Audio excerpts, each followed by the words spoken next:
చాలు.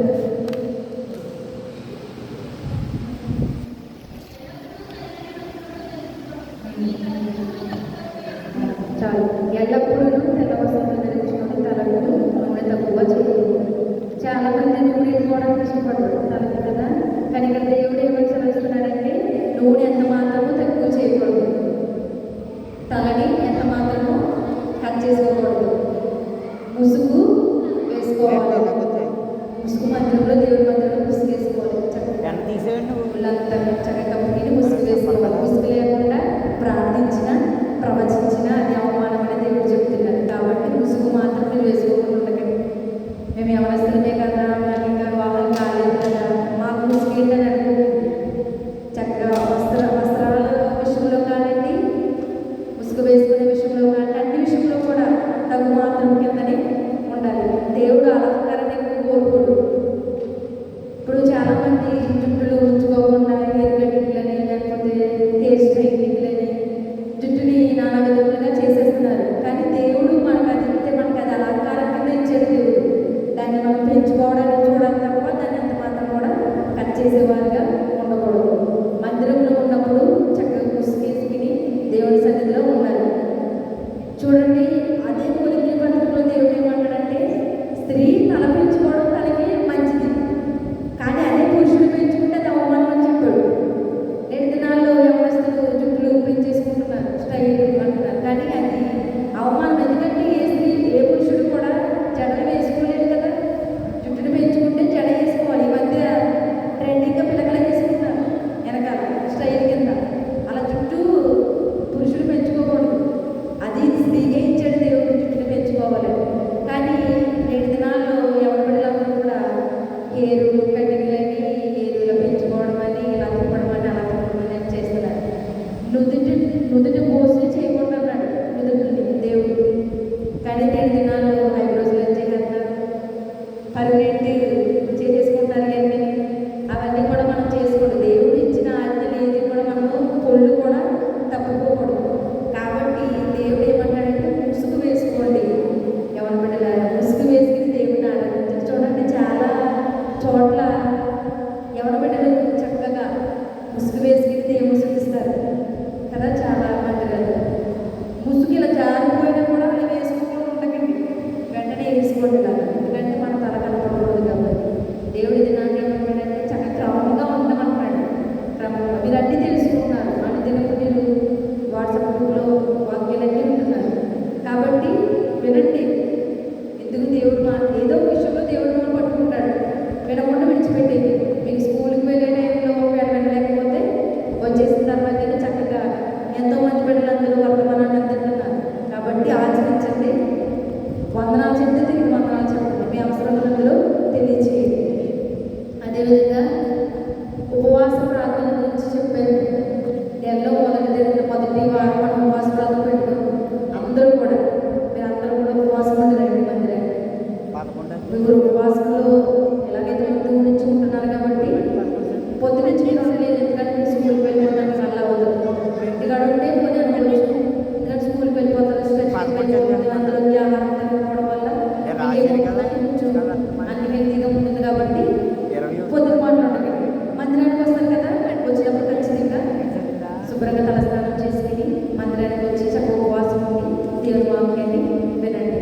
కాబట్టి నెలలో మొదటి వారం మనం పెట్టుకుంది. ఎందుకంటే మనకి మీటింగ్స్ అని లేకపోతే ప్రార్థనలని ఏవి వస్తూనే ఉంటున్నాయి. కాబట్టి మొదటి వారం పెట్టేసుకున్నాం. ఆగస్టు మొదటి వారంలో మంగళవారంలో మనం ఉపవాస ప్రార్థన పెట్టుకున్నాం. ఎందుకంటే ఎందుకు ఉపవాస ప్రార్థన, ఎందుకు ఉపవాసం ఉండాలంటే ఉపవాసం ఉండడం మంచిది. ఎస్తేరు అలాగే ఉపవాసం ఉంటే తన ప్రజలను కాపాడుకుని 3 దినాలు ఉపవాసం ఉంది. అలాగే మనం వచ్చాం కదా, మనలాంటి బిడ్డలు కూడా ఎంతోమంది బయట ఉన్నారు. వాళ్ళు కూడా మందిరానికి కావాలంటే మనం ఉపవాస ప్రార్థనతో చేయించాలి. ఇప్పుడు శాసనాన్ని మార్చుకున్నాడంటే అది మామూలు విషయం కాదు కదా. ఎస్తేరు 3 దినాలు కూడా తన ఉన్నది తన ప్రజలు కూడా ఉపవాసం. అలాగే మీరు కూడా మీ తోటి ఎవరి బిడ్డల కొరకు ఉపవాసం ఉండి మన సంఘం కొరకు అనేకమైన సంఘాల కొరకు మనం ప్రార్థించే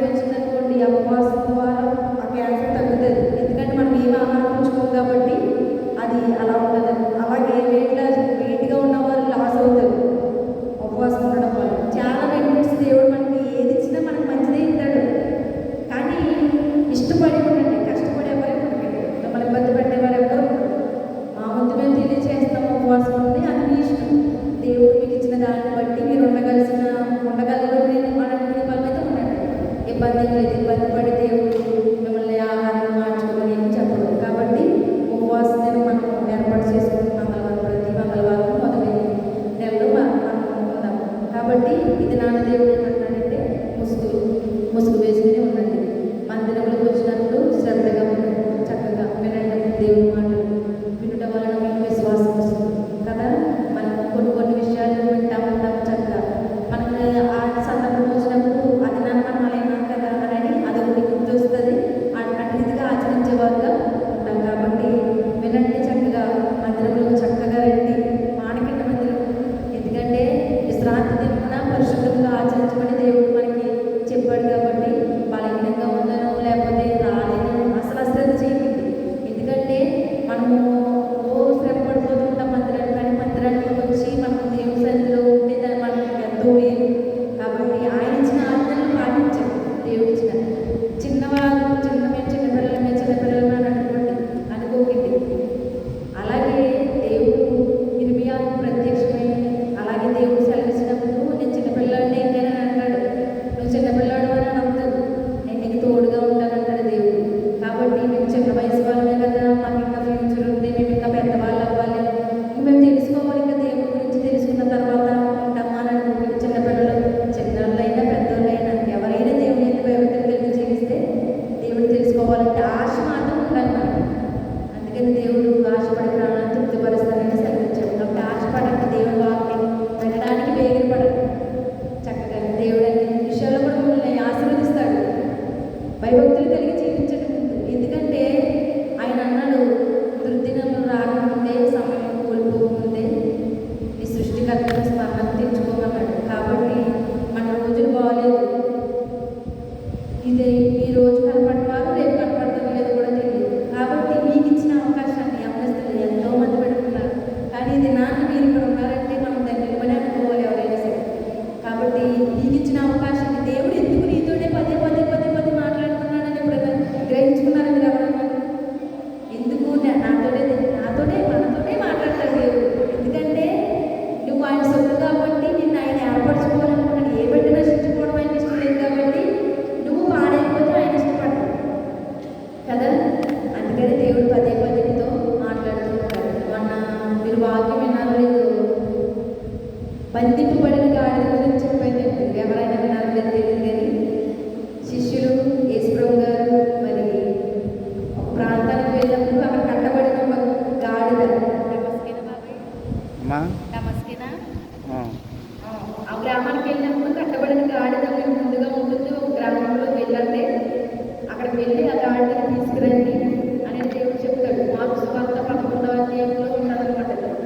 అయితే అది కట్టబడి ఉన్నంతసేపు దానికి వేరే ప్రపంచం తెలియదు, బంధింపబడి ఉన్నది ఆ గాడిద. కానీ ఎప్పుడైతే దేవుడు ఆ గాడిని ఎన్నుకున్నాడో, ఎప్పుడైతే గాడిని దేవుడు ఏర్పరచుకున్నాడో, దానికి అప్పటి వరకు కూడా ఏ ఘనత లేదు, ఏ పేరు లేదు.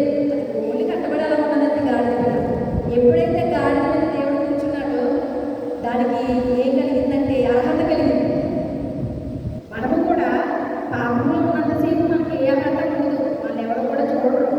ఎప్పుడైతే ఆ పాపాన్ని విడిచిపెట్టి ఆ పాపం అనే బందీ నుంచి కట్ల నుంచి విడిపించబడతావో, ఆ గాడికి ఎలాగైతే దేవుడు తన మీద కూర్చున్న వెంటనే అర్హత కలిగిందో, నీకు కూడా దేవుడిలోకి ఎప్పుడైతే అడుగు పెడతావో అర్హత లేని నీకు దేవుడు అర్హత కలిగి చేస్తాడు. తెలుసా? ఇది నాకు యవనస్తులు చాలా విషయాల్లో కట్టబడి ఉన్నారు. ఆ కట్టల నుంచి విడిపించాలంటే అది దేవుడిని విడిపించగలరు, మనుషులు ఎవరు విడిపించలేదు.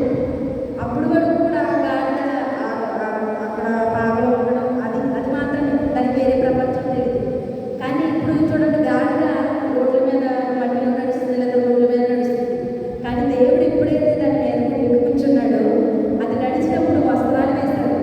అది నడిచినప్పుడు చెట్లకున్న ఆ యొక్క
మరియు యెహోవా సెలవిచ్చినదేమనగా, సియోను కుమార్తెలు గర్విష్ఠురాండ్రై మెడచాచి నడుచుచు, ఓరచూపులు చూచుచు, కులుకుతూ నడుచుచు.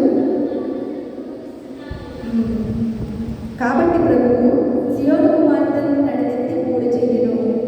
చూడండి, ఇక్కడ పాపం అంటే ఇదే, చూసి చూడండి ఉంటారు కదా చాలా మంది.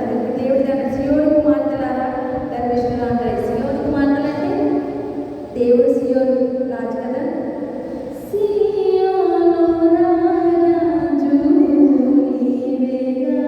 ఆయన రాజైతే బిడ్డలైనటువంటి వారు మనమే, ఆయన బిడ్డలే కాబట్టి సియోను కుమార్తెలారా గర్విష్ఠులారా మెడచాచి నడుచుచు, ఓరచూపులు చూచుచు. కొంతమంది నడుస్తారు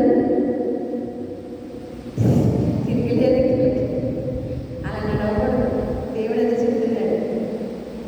తర్వాత ఇక్కడ చాలా విషయాలు రాశారు. అలాగే మనం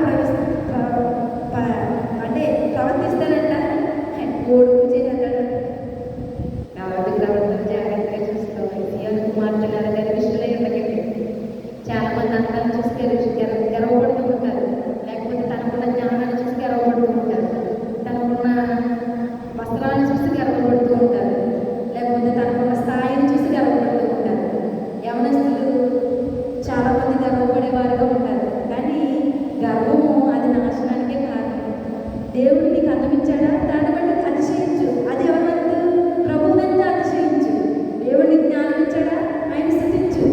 దేవుడు నీకు తగిన వస్త్రాలు ఇచ్చాడా, ఆయన కనపరచు. అంతేగాని దానిని బట్టి వేరే వాళ్ళని చూసి ఎగతాళి చేసేవారుగా ఉండకూడదు.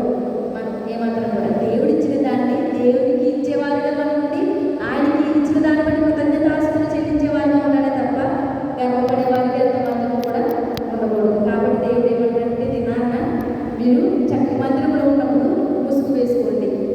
ముసుగు ఆయన ముసుగు ఎందుకు వేసుకోమనంటే, అది దేవుడు మన తలను మందిరంలో ఉన్నప్పుడు చాలా మంది ముసుగు జారిన ముసుగు వేసుకోవాలి, కానీ మనం ముసుగు వేసుకోవాలంట. దేవుడు అది మనకి బయట చేయించాడంట.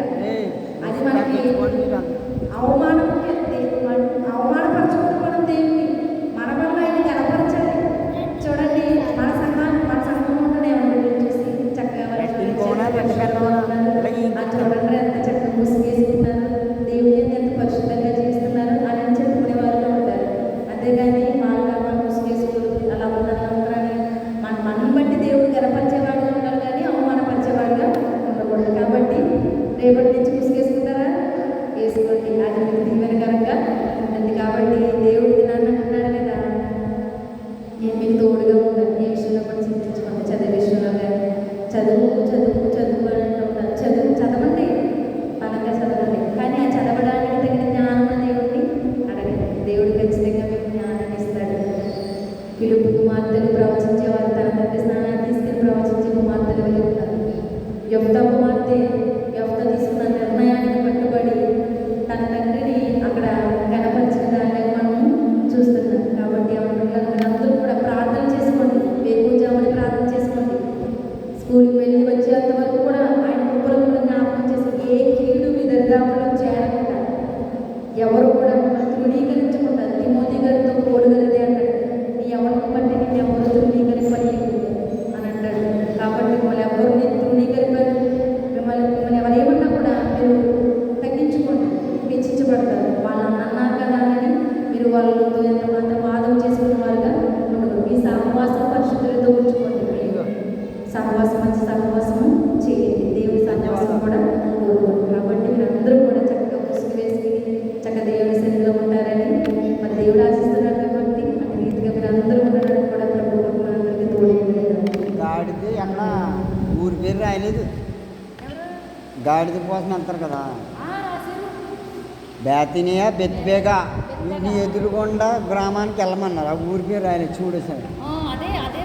నీ ఎదురుగుండా 4 చూసినట్టున్నాను నేను, 4 అంతే. బేతనే బెత్బేగా వచ్చేటప్పటికి మీ ఎదుటి గ్రామంలోకి వెళ్ళి కట్టబడి గాడిద ఉంటుంది అన్నాం. ఆ గ్రామం రాలేదు అన్నాను.